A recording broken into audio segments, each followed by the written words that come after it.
Hi friends, நிறைய பேர் கேட்குறீங்க என்கிட்ட என்ன உரம் கொடுக்குறீங்க அப்படின்னு சொல்லிட்டு. பாருங்கள், இது வந்து ஹியூமிக்கு.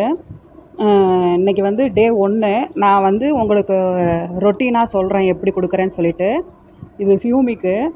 இப்போ வந்து நான் 10 லிட்டர் தண்ணி எடுத்திருக்கேன். ஸோ அதனால் அதுக்கு வந்து 10 ml ஹியூமிக் எடுத்துக்கிறேன்.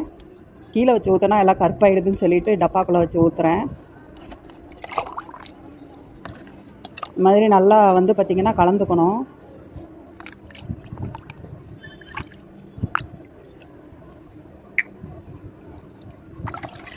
அப்புறம் இதை கொஞ்சம் நல்லா வந்து பார்த்திங்கன்னா ஆற்றிக்கணும்.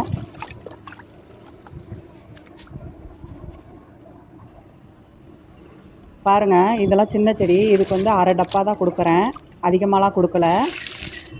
இது ரெண்டும் சின்ன பாட்டில் வச்சுருக்கனால இதுக்கு வந்து அரை டப்பா தான். இதுக்கெல்லாம் ஒவ்வொரு டப்பா கொடுக்குறேன்.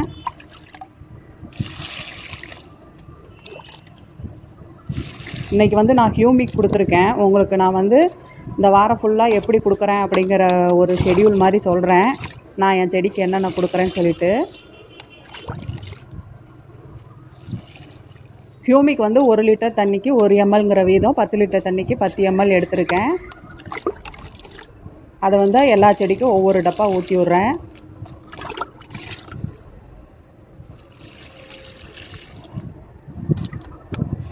அடுத்து நான் என்ன உரம் கொடுக்குறேங்கிறத அடுத்த வீடியோவில் அப்டேட் பண்ணுறேன்.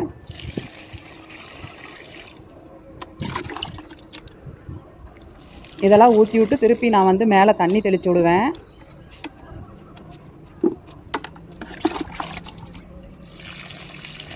ஏன்னா அடிக்கிற வெயிலுக்கு செடிக்கும் கொஞ்ச நாச்சும் தண்ணி தெளித்து விடணும். ஸோ அதனால் ஹியூமிக் ஊற்றிட்டு அடுத்து வந்து செடிக்கு தண்ணி தெளித்து விடுவேன்.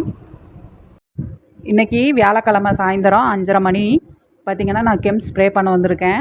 இது வந்து எவ்வளோ தண்ணி எடுத்திருக்கேன்னா 10 லிட்டர் தண்ணி எடுத்திருக்கேன். 8 litre normal water, 2 litre ice water. பாருங்கள், 5 ml அளந்து எடுத்துக்கணும். இது ஏன் 5 ml எடுக்கிறேன் அப்படின்னா, இப்போ இருக்கிற வெயில் காலத்துக்கு வந்து பார்த்திங்கன்னா அதிகமாக 10 ml எடுக்கலாம். எனக்கு வந்து இலை கருகுது. ஸோ அதனால் நான் 5 ml தான் எடுக்கிறேன்.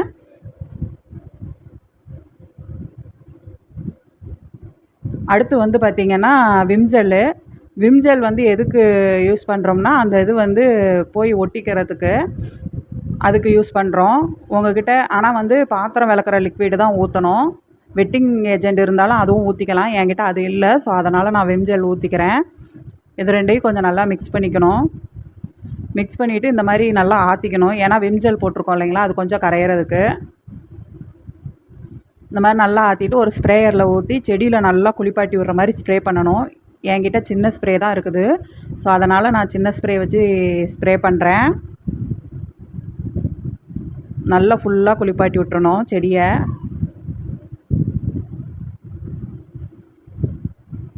நான் வந்து எல்லா செடிக்கும் இப்படி தான் ஸ்ப்ரே பண்ணுறேன். நீங்களும் இதை ட்ரை பண்ணி பாருங்கள். நல்ல ரிசல்ட்டு கொடுக்கும். என்னென்ன யூஸ் பண்ணுறோம்னா கெம்மு, சோப்பு லிக்விடு, அவ்வளோதான். பாத்திரம் விளக்குற லிக்விடு. இன்றைக்கி ஃப்ரைடே. என்ன உரம் கொடுக்குறேன்னு பார்த்தீங்கன்னா சீவீடு. இது வந்து லிக்விட் ஃபார்ம்லேயும் கிடைக்கும், இந்த மாதிரி கிரானுவலாக கிடைக்கும். நான் வந்து 3/4 கிராம் அளவு எடுத்து எல்லா தொட்டி ஓரத்தில் போடுறேன். ஏன்னா போன தடவை வந்து மேலே மொட்டை மாடியில் இருக்கிற செடிக்கெல்லாம் பார்த்திங்கன்னா இது கலந்து, அதாவது தண்ணியில் கலந்து போட்டேன். அது வந்து கரையவே இல்லை, கல் மாதிரி இருந்துச்சு. ஸோ அதனால் நான் என்ன பண்ணிட்டேன்னா, கீழே இருக்கிற செடிக்கெல்லாம் இந்த மாதிரி தூவி விட்டு தண்ணி ஊற்றி பார்த்தேன். தண்ணி ஊற்ற அது கரைஞ்சிருச்சு. ஒன்றும் பிரச்சனை இல்லை. அதனால் கீழே இருக்கிற செடிக்கெல்லாம் அந்த மாதிரி தூவி விட்டு தண்ணி ஊற்றலான் இருக்கேன். நம்ம வந்து இப்போ அடிக்கிற வெயிலுக்கு பார்த்திங்கன்னா லிக்விட் ஃபார்மில் கொடுக்கலாம். ஆனால் வந்து எனக்கு லிக்விட் ஃபார்ம் கிடைக்கல. ஸோ அதனால தான் இந்த மாதிரி இருக்கிறத வச்சு அட்ஜஸ்ட் பண்ணிக்கலான்னு சொல்லிட்டு இருக்கிறேன். இது வந்து என்ன பண்ணுன்னு பார்த்திங்கன்னா, புது தளிர் நிறையா வரும் சீவீடு. ஸோ அதனால் நான் வந்து சீவீடு யூஸ் பண்ணுறேன். இது வந்து பக்கத்தில் இருக்கிற உரக்கடையில் தான் நான் வாங்கினேன்.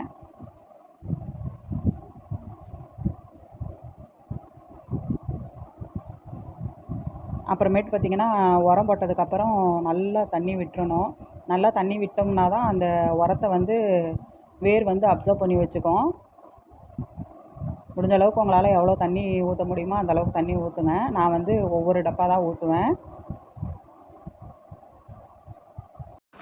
ஹாய் ஃப்ரெண்ட்ஸ், இப்போ பாருங்கள், நான் வந்து மைக்ரோ நியூட்ரியன் வந்து ஸ்ப்ரே பண்ண போகிறேன். இந்த பிராண்டு தான் நான் யூஸ் பண்ணுறேன். இது ஓரளவுக்கு நல்லாயிருக்கு. அடுத்து வந்து பார்த்திங்கன்னா எப்சம் சால்ட்டு. இது வந்து லூஸில் வாங்கி வச்சது. வாங்க எப்படி யூஸ் பண்ணுறதுன்னு பார்ப்போம். ஃபஸ்ட்டு வந்து இப்போ வந்து 10 லிட்டர் தண்ணி எடுத்து வச்சுருக்கேன். இங்கே பாருங்கள், 10 லிட்டர் தண்ணி எடுத்து வச்சுருக்கேன். இதுக்கு வந்து எப்சம் சால்ட் வந்து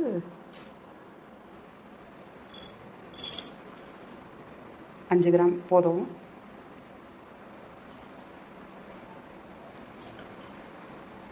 அஞ்சு கிராம்.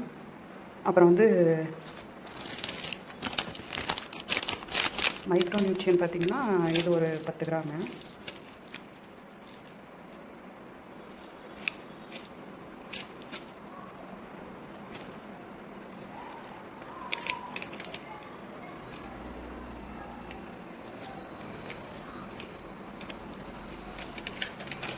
இப்போ டோட்டலாக பார்த்தா நான் 15 கிராம் எடுத்து வச்சுருக்கேன். இதை வந்து இப்போ ஸ்ப்ரேயரில் ஊற்றி ஸ்ப்ரே பண்ணுவோம். இது வந்து எப்படி மிக்ஸ் பண்ணுவோன்னு பார்ப்போம். இந்த டப்பாவில் வந்து அந்த பொடியை கொட்டி இப்படி நல்லா ஒரு கிண்டு கிண்டி விட்டுருங்க, அந்த எப்சம் சால்ட் கரையிற வரைக்கும்.